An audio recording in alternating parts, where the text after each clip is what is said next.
Hello ladies and gents, Big Cammy 007 here, and I just wanted to make this video for all the people that are so hyped with a capital H-Y-P-E-D about the new Smash Brothers that's about to be released for the Nintendo Switch.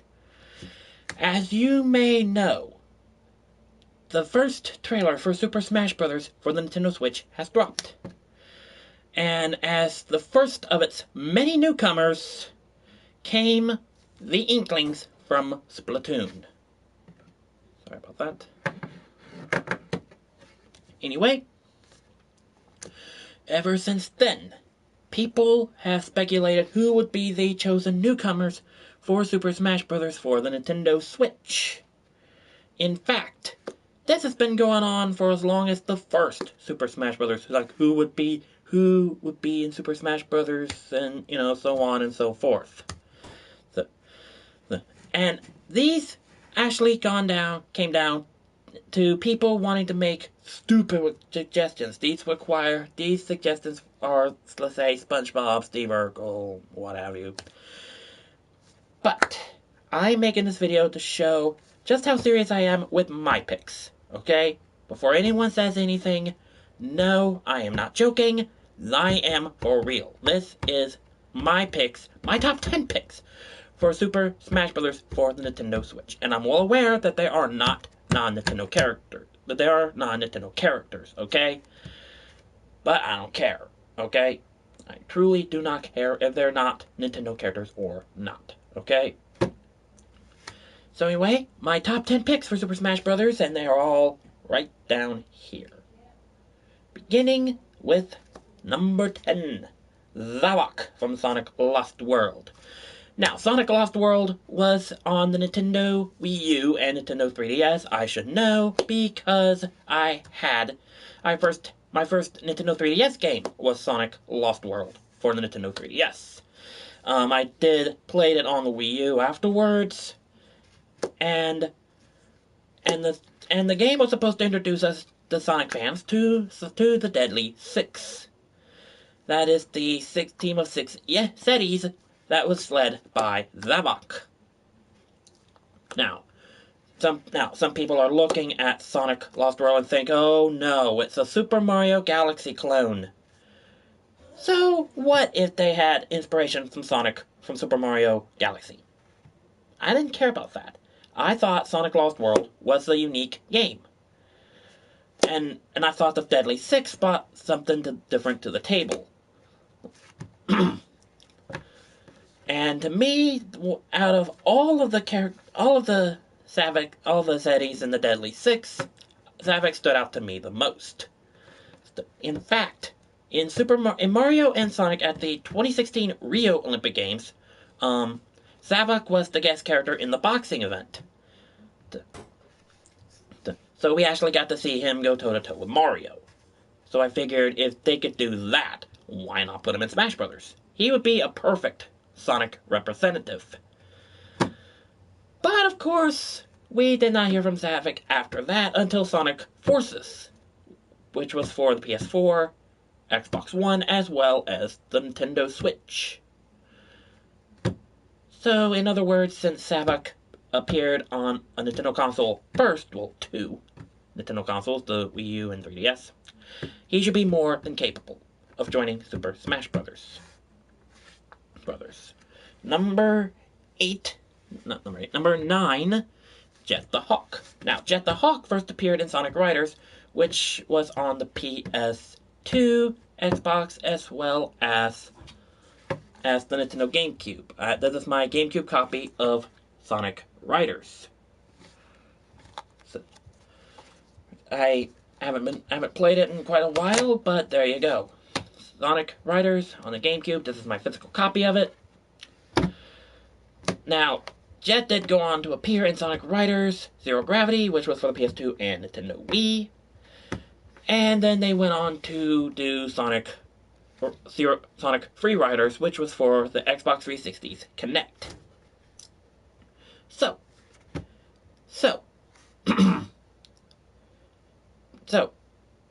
yes, even though it was for, even though Sonic Riders was for the PS2, Xbox, and GameCube, because the GameCube was a Nintendo console, that is why I'm saying Jet would be a perfect candidate for Super Smash Bros. And yes, I know I have 2 Sonic representatives in my top 10 list. Beats better than none, you know. I mean, Sonic is all right. Don't get me wrong, but gotta expand the representatives for Sonic. Anyway, number 8, Heihachi Mishima from Tekken. Now, before anyone says anything, I know what y'all are gonna say. Big Cammy, Tekken has not graced a Nintendo console. What do you call this? This is Tekken 3D Prime for the Nintendo 3DS. There are also 2 other games, I think one before and one after this one. Or I think it was during. But those 2 were Tekken Advance for the Game Boy Advance, and Tekken Tag Tournament 2 Wii U Edition for the Wii U. Therefore, this should be good enough to warrant Heihachi in Smash Bros. They let him in PlayStation All-Stars. Why not Smash Brothers? Just saying. Alright? And at one point, yeah, I did have the 2 aforementioned games, the Tekken Advance and the Tekken Tag Tournament 2 for the Wii U, but this is more than enough for me to warrant Heihachi in Smash Brothers. Alright, number 7. Buttercup from the Powerpuff Girls. Now, I did some digging in for this one, and as it turns out, there were a few games, Powerpuff Girls games, that were, the first 3 were like for the Game Boy Color. Let's see if I can remember them. Bad Mojo Jojo, Battle Hymn, and Paint the Townsville Green. In those 3, you had to play as one of the 3 Powerpuff Girls. For Bad Mojo Jojo, it was Blossom. For Battle Hymn, it was Bubbles. And for Paint the Townsville Green, it's Buttercup. There was also a Game Boy Advance title called Mojo Jojo A Go-Go. And there was an N64 and PlayStation 1 title called Chemical Extraction, as well as a GameCube game called Relish Rampage. So, because of the 3 aforementioned Game Boy Color games, as well as the N64 game, which was also for the PS1, and the GameCube game, which was also for the PS2, that is my reason why Buttercup should be in Smash Bros. As well as her appearing alongside Blossom and Bubbles in Cartoon Network Punch-Out Explosion, alongside my number two on this list, but I'll get to that one later. But I'll get to that one when I get there. Alright, number 6, Danny Phantom from, Danny Phantom. Yes, I'm adding a Nickelodeon character into this mix-up. And yes, it is a Nickelodeon character, not named SpongeBob. Okay? Good. Anyway, out of all of the Nickelodeon characters that I've seen and watched, Danny Phantom stood out to me the most.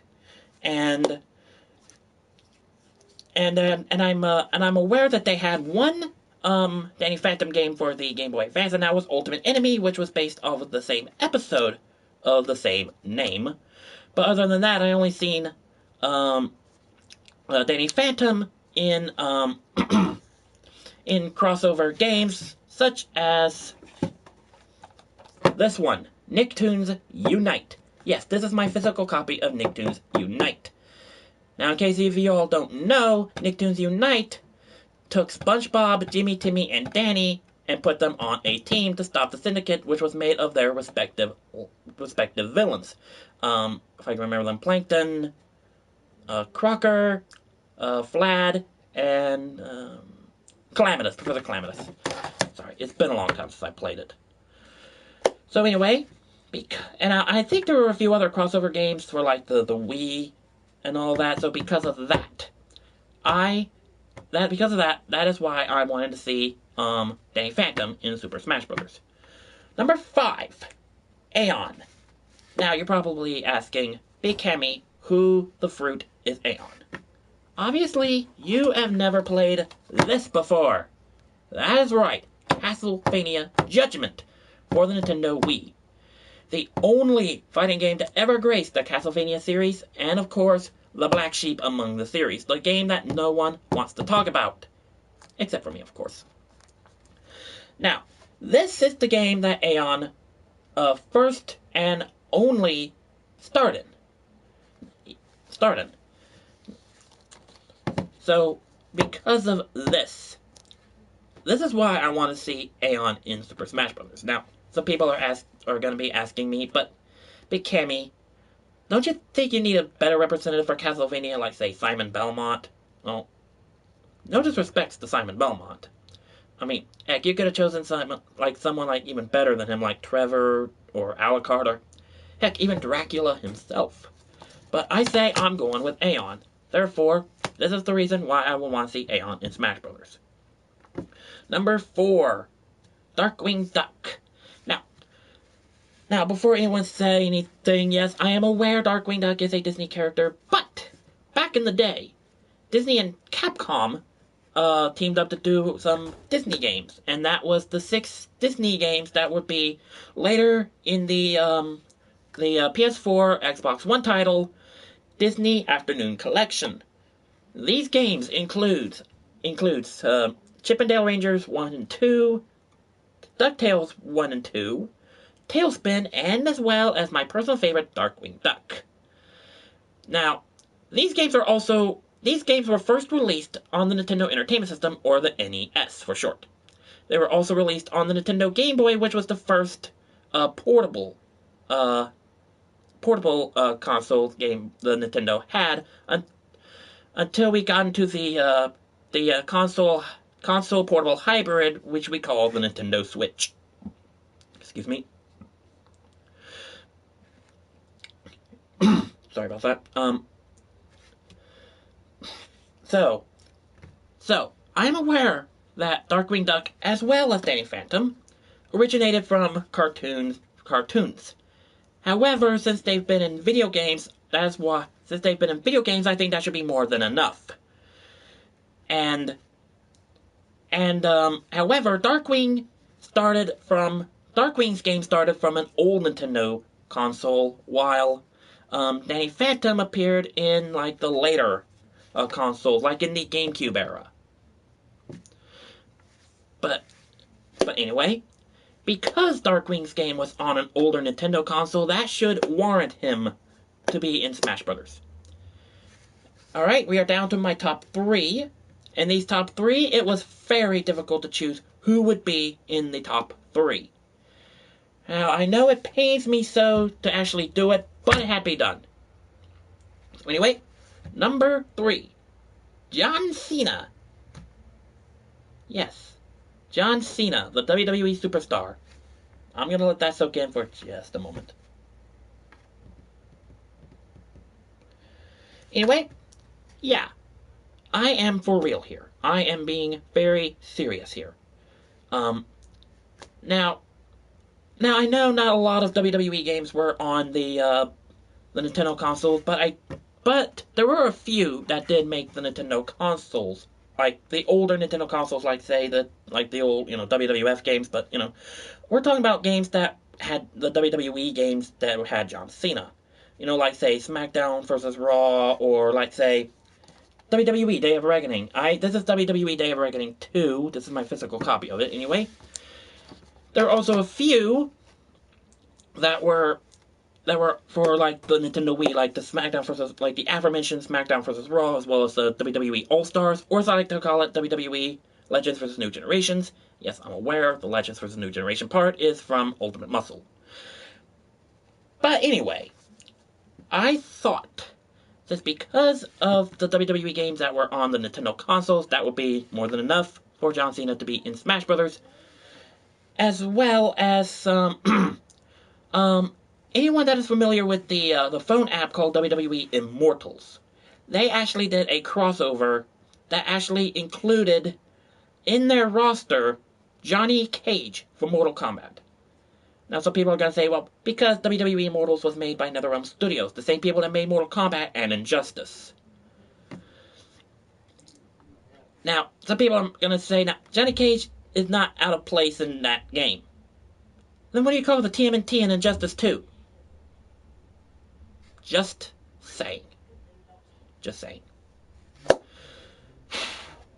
Anyway, number 2. Captain Planet. From the Captain Planet and the Planeteers. Yeah. Captain Planet. Yeah. Now I'm gonna back up the reason. I'm gonna bring up the reason why I wanted Buttercup in Smash Brothers, and that is Cartoon Network Punch Time Explosion. Captain Planet is also in that game, and in the story mode, right before the final boss, Captain Planet Deus Ex Machina'd his way into the final battle. Sort of similar to what Sonic did in Smash Bros. Brawl, the last boss of the Subspace Emissary. Spoiler alert for those that have not played Smash Bros. Brawl. But anyway, yeah. However, I did some digging into that, and Captain Planet and the Planeteers had a game for the NES, much like Darkwing Duck did. So, because yes, I'm well aware his show, he originated from a cartoon, but the first game that they had was for an older NES console, the Nintendo Entertainment System, or the NES. So because of this, Captain Planet should be more than enough to be in Super Smash Bros. And finally, my number 1 pick, which is so obvious because of my shirt here, Goku. Yes, Goku from Super Smash Bros. Now, I know what a lot of you people are saying. A lot of people want Goku in Smash Brothers. It's never gonna happen, Big Cammy. It's never gonna happen. Oh, really? There were a few Dragon Ball Z games that did make Nintendo consoles, like the Budokai games for the GameCube. Let's see. Budokai Tenkaichi 3, which I have on the Wii here. As well as the recent Dragon Ball Z game, Dragon Ball Xenoverse 2 for the Switch. Now, before I go any further with this, but when Super Smash Bros. For Nintendo 3DS and Wii U came out, they did a little something called the Smash Fighter Ballot. That's where you can go online and vote for whoever you want to vote for. I voted for Goku here. Sadly, we did not get him. Instead, we got who would go on to be my number 1 main at the time, Bayonetta. I mean, no disrespects, but at this point, beggars couldn't be choosers. Anyway, now for further proof that Goku would be suitable for Super Smash Bros., I did a little digging into this. As it turns out, Funimation, the same driving force behind Dragon Ball Z and Dragon Ball Super, they actually tweeted out to Nintendo, when's our boy Goku gonna be in Smash Bros.? If you don't believe me, look that up. But anyway, yeah, because of the recent Dragon Ball Z game, Dragon Ball Xenoverse 2, being on the Switch, as well as that little tweet Funimation made to Nintendo, that is why I would see Goku in Super Smash Bros. Oh, wow. That felt good to get a lot of that off my chest, because I have been keeping that in for the longest time. So anyway, that is my top 10 pick for Super Smash Bros. For the Switch. Now, a lot of you are probably asking, Big Cammy, not a lot of these characters, or not all of these characters, are going to be able to be in Super Smash Bros. But because of the reasons I told you, this is why I would want to see Goku as well as the others in this list in Super Smash Bros. Now, in terms of picking out characters for Super Smash Bros., in my opinion, I only choose the best of the best. And these guys right here are the best of the best. Anyway, that is my top 10 picks and my reasons why they should be combatants in Super Smash Bros. For Nintendo 3DS. Not Nintendo 3DS, but for the Switch. Anyway, thank you all so much for watching. If you all like this video, please leave a like, comment, and subscribe. It really means a lot to me. And as always, I will see y'all in the next video. So, until then, ta-ta!